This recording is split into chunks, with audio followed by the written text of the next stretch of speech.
नमस्कार विद्यार्थियों। Wordsworth, William Wordsworth का नाम आपने सुना होगा। आज के लेक्चर में मैं विलियम वर्ड्सवर्थ के कला संबंधी विचार, उनके क्या थे और उनकी सोच क्या थी, कला की उत्पत्ति उनके दृष्टिकोण से किस प्रकार से होती है, इसके संदर्भ में बात करूँगा। यद्यपि कला सौंदर्य शास्त्र के अंतर्गत में हम इन विद्वानों के विचारों को पढ़ते हैं, इसलिए विलियम वर्ड्सवर्थ के विचार के ऊपर आज हम चिंतन करेंगे। विलियम वर्ड्सवर्थ ब्रिटेन के महाकवि थे। अंग्रेजी साहित्य जगत में वर्ड्सवर्थ की रचनाओं तथा चिंतन ने नए स्वच्छंदतावादी युग की प्रतिष्ठा की।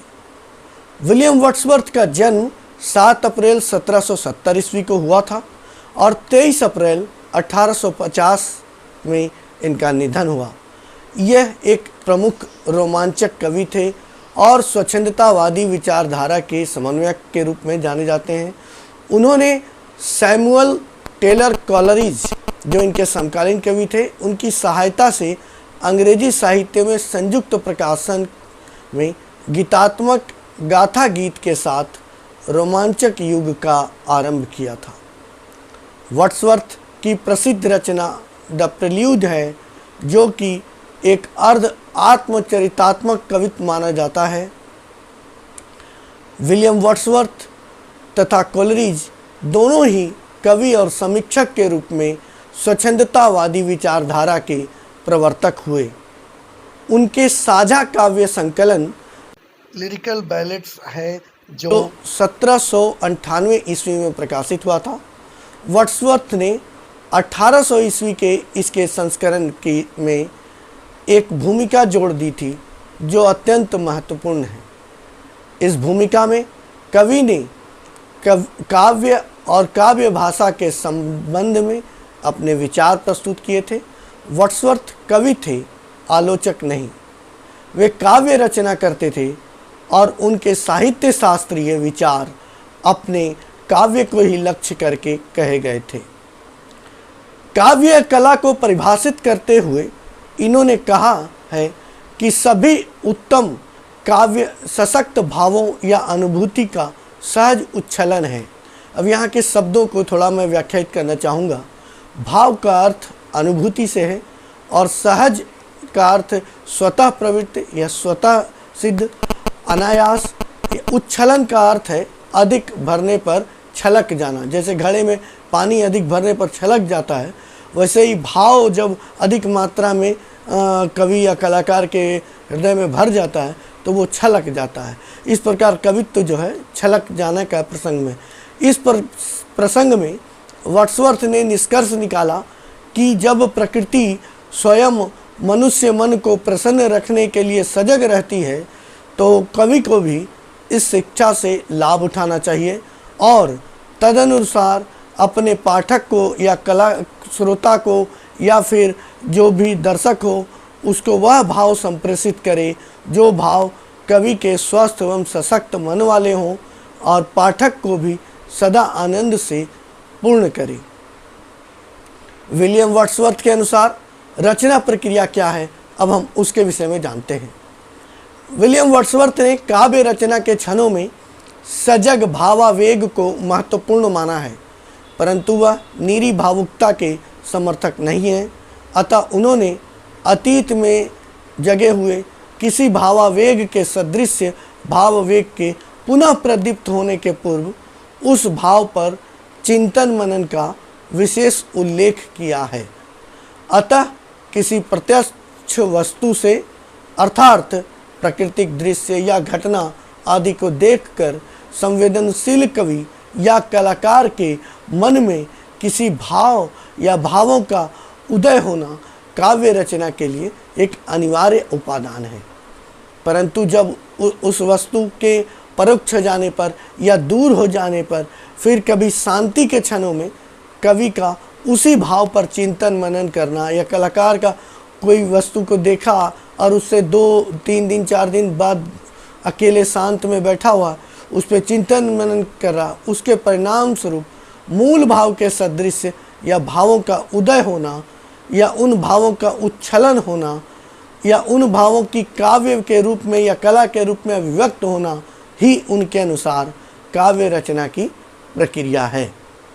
अब कवि के गुणों में इसी कारण चिंतन तथा विवेक को वर्ड्सवर्थ ने महत्वपूर्ण माना है। कवि के गुणों से तात्पर्य यहाँ कवि, कलाकार, सृजता सभी लोगों से है। तो आगे हम जानते हैं कि वर्ड्सवर्थ ने कालांतर में कला के नियमों तथा काव्य शिल्प के महत्व को भी स्वीकार किया। अपने एक मित्र ए हावर्ड को परामर्श देते हुए इन्होंने लिखा था कि मनुष्य जितना मान सकता है उससे अनंत गुना अधिक काव्य रचना एक कला है। उसकी पूर्ण सफलता असंख्य गौण बातों पर, असंख्य छुपी हुई बातों पर निर्भर करती है। अपने काव्य को कवि बार बार सुधारे, अपनी कला को कलाकार बार बार सुधारे तथा शिल्प को महत्वपूर्ण माने, यह कहते हुए भी वर्ड्सवर्थ ने काव्य को मूलतः भावावेग अर्थात किसी मूल प्रेरणा का ही परिणाम माना है, परिश्रम का नहीं। मूल अंतर्दृष्टि की ताजगी और स्पष्टता से विविध सत्यों का दर्शन करना वर्ड्सवर्थ की दृष्टि में मूल प्रेरणा में अंतर्दृष्टि का ही महत्व को दर्शाती है। कवि को भावों के प्रकटीकरण में उल्लास तो मिलता है, परंतु क्या काव्य इसी उल्लास के लिए रचा जाता है? यह प्रश्न भी बहुत ही गंभीर है। इस प्रश्न के समाधान के लिए वर्ड्सवर्थ ने काव्य के स्वरूप इससे अधिक उदात्त माना है। मनुष्य के मानसिक तथा नैतिक स्वास्थ्य के साथ ही आनंद प्राप्ति कराने के लिए मानसिक भावनाएं, मानुषी भावनाओं का उपयोग ही कला का उद्देश्य होना चाहिए, काव्य का उद्देश्य होना चाहिए। उनके अनुसार प्रत्येक महान कवि या कलाकार या सृजता एक शिक्षक होता है। मैं शिक्षक के रूप में सम्मानित होने को इच्छुक हूँ, अन्यथा गौण रहना ही अच्छा है। कवि को भावनाओं का परिष्कार करना चाहिए, अपनी भावनाओं को अधिक स्वस्थ, शुद्ध तथा स्थायी बनाना चाहिए, ऐसा उनका कहना है। उनके अनुसार कवि को चाहिए कि मनुष्य को प्रकृति के अर्थात शाश्वत प्रकृति के तथा वस्तुओं के महान केंद्र बिंदुओं के अनुरूप बनाए। और यहाँ प्रकृति से कवि का क्या तात्पर्य है, रेने वेलेक ने अपनी प्रसिद्ध ग्रंथ में इसके अर्थ बताए हैं। प्रकृति के सानिध्य में तथा नगर सभ्यता के दोषों से दूर रहने वाले आदर्श मनुष्य का परस्पर बंधुत्व तथा मनुष्य एवं प्रकृति के मध्य एकता ही जो है वो प्रकृति के संबंधों को बताता है। अतः वर्ड्सवर्थ के मत में काव्य का उद्देश्य प्रकृति के सानिध्य में जीवन जीने की भावना जगाना, परस्पर बंधुत्व की भावना जगाना तथा प्रकृति, नदी, पर्वत, वृक्ष, पुष्प, आकाश, समुद्र आदि के साथ मनुष्य की आत्मीयता जगाना है। अधिक आधुनिक नगर के जीवन के यांत्रिक वातावरण में स्वार्थी तथा बर्बर मनुष्यों ने मनुष्य की भावना शून्य कर दिया है। काव्य का उद्देश्य इस दृश्य को बदलकर सही भावनाएं तथा सही जागरूकता को लाना भी है। इसे हम मनुष्य का मानवीयकरण भी कह सकते हैं। वर्ड्सवर्थ के काव्य में चिंतन के साथ भाव प्रवणता को भी महत्व दिया गया है। वे काव्य जिनका कुछ भी मूल्य है उन्हीं व्यक्तियों द्वारा रचे गए थे जिनमें असाधारण भाव प्रवणता थी, जिन्होंने देर तक गंभीरता से चिंतन भी किया था। इसका यह कारण है कि भावनाएं व विचार एक दूसरे को प्रभावित करते हैं। अतः भाव प्रवण पाठक को उद्देश्य युक्त काव्य में आनंद भी मिलेगा, उसकी रुचि परिमार्जित होगी और भावनाएं भी परिष्कृत होंगी। वर्ड्सवर्थ ने काव्य और कला के विषयों को भी महत्वपूर्ण माना है। अखबारों के उत्तेजक समाचार या उद्वेगपूर्ण उपन्यास आदि मनुष्यों के लिए स्थूल व उग्र उत्तेजना पैदा करने का कार्य करते हैं, परंतु अच्छे विषय पर रचे गए काव्य या कलाकृति से भी मनुष्य मन को आनंदित किया जा सकता है। कितनी सुंदर बातें वर्ड्सवर्थ ने कही है। अतः कवि को अच्छे विषय का भी चयन करना चाहिए। ऐसे विषयों की कमी नहीं है और कवि को जहाँ भी संवेदना का वातावरण मिलता है वहीं वह चला भी जाता है। यहाँ पर काव्य और विज्ञान में एक विशेष अंतर सामने आता है। कवि का ज्ञान वैज्ञानिक ज्ञान के समान आनंद रूप होता है, परंतु कवि का बोध या ज्ञान हमारे मानवीय अस्तित्व का अनिवार्य अंग है, जबकि वैज्ञानिक ज्ञान व्यक्तिक उपलब्धि है, निजी उपलब्धि है। कवि का ज्ञान हमारा स्वाभाविक उत्तराधिकार है और इसे कोई भी हमसे नहीं छीन सकता। वैज्ञानिक ज्ञान का अर्जन धीरे धीरे ही किया जा सकता है, सीखा जा सकता है। सत्य को दुरस्थ अज्ञात उपकारी समझकर वैज्ञानिक एकांत में सत्य का अनुसंधान व पोषण करते हैं, जबकि कवि सत्य को अपना साकार मित्र और साथी मानकर उसकी उपस्थिति में हर्षित होता है, आनंदित होता है, गीत गाता है, जिसमें सभी मनुष्य उसके साथ हो जाते हैं।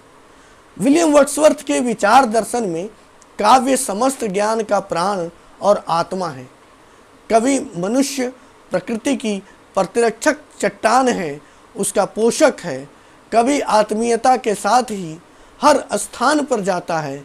विविध प्राकृतिक और सामाजिक भेदों स्वाभाविक विस्मृति के होते हुए भी कवि मनुष्य समाज के साम्राज्य को भाव व ज्ञान से बांधता है।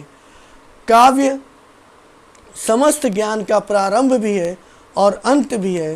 काव्य मनुष्य हृदय के समान ही अमर है।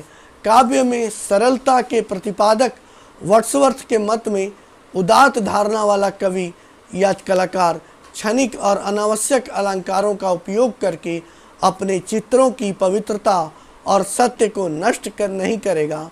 वह उनका प्रयोग करके प्रशंसा प्राप्त करने का भी प्रयास नहीं करेगा, क्योंकि इसकी आवश्यकता तभी पड़ेगी जब कवि क्षुद्र विषय यानी निम्न विषय हे विषय पर चिंतन कर रहा हो, रचना कर रहा हो, लेखन कर रहा हो। काव्य में छंद का असाधारण महत्व वर्ड्सवर्थ ने स्वीकार किया। कला में स्टाइलाइजेशन के संदर्भ में इसे देख सकते हैं। गद्य भाषा से विशिष्ट करने वाला एकमात्र तत्व छंद ही है। वे विषय के अनुसार छंद का भेद स्वीकार करते हैं। उनका मत है कि छंद के कारण ही कवि की भाषा में विशिष्टता आ जाती है और वे छंद को कविता के लिए अनिवार्य नहीं मानते, पर उसकी शक्ति और प्रभावशीलता आदि के प्रतिपादक हैं। इस प्रकार आपने जाना कि विलियम वर्ड्सवर्थ एक कवि थे, किंतु उनके रचना संबंधी विचार आपकी कला यात्रा में भी महत्वपूर्ण हैं। वर्ड्सवर्थ के अनुसार काव्य क्या है, रचना प्रक्रिया क्या है, स्टाइल या छंद क्यों महत्वपूर्ण है, कला में विषय की आवश्यकता क्यों है, कलाकार के ज्ञान और वैज्ञानिक के ज्ञान का क्या अंतर है, इन सब के बारे में वर्ड्सवर्थ के दर्शन क्या हैं, इसकी संक्षिप्त जानकारी आपको आज के लेक्चर में हुई। निसंदेह आपको प्रतियोगिता परीक्षाओं में आज के लेक्चर से लाभ होगा, तो आप लाइक करें, सब्सक्राइब करें। धन्यवाद, नमस्कार।